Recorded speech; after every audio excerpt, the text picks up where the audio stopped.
Olá, galera, boa noite. Bom, nós ficamos responsáveis pelo modelo de liderança democrática. O nosso grupo ele é composto pelo Pedro França, Luiz Felipe Aguiar e por mim, Carla Guimarães.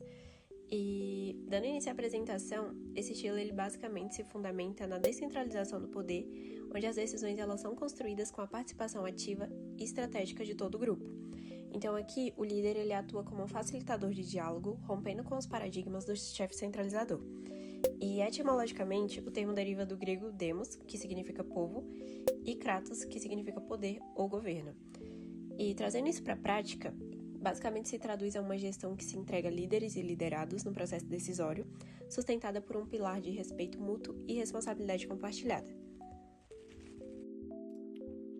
Boa noite. Eu vou falar um pouco agora sobre as principais características e as vantagens e desvantagens da liderança democrática.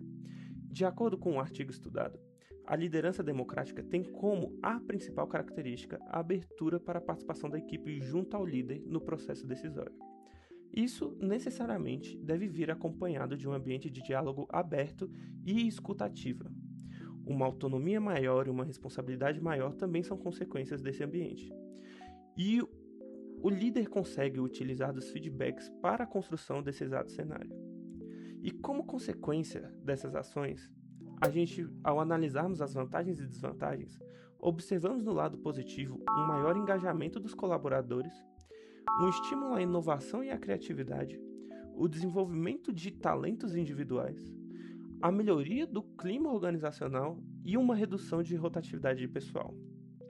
Por outro lado, esse modelo também apresenta desvantagens, tais como a desaceleração do processo decisório, possíveis conflitos de opiniões que requerem uma maior maturidade para a resolução e uma menor eficácia em crises urgentes devido à desaceleração do processo decisório, como também um risco na diluição de responsabilidades.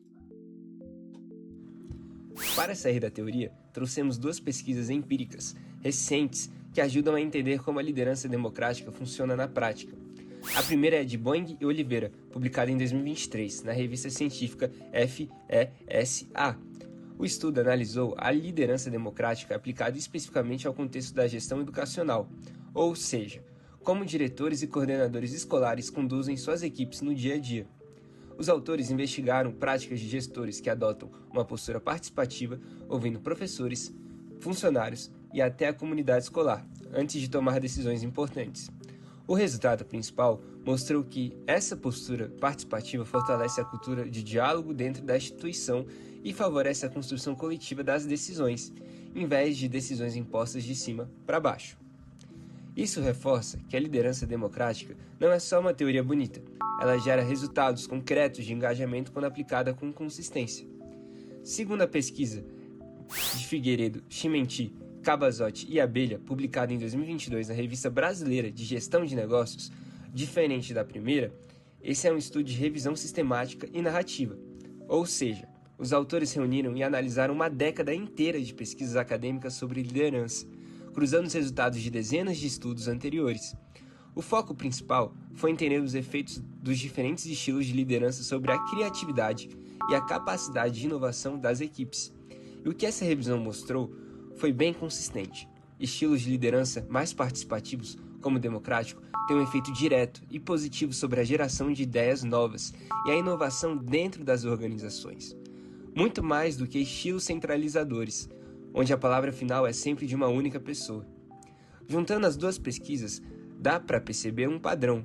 Em contextos bem diferentes, um educacional e outro organizacional mais amplo, a liderança democrática aparece associada a mais diálogo, mais colaboração e mais inovação.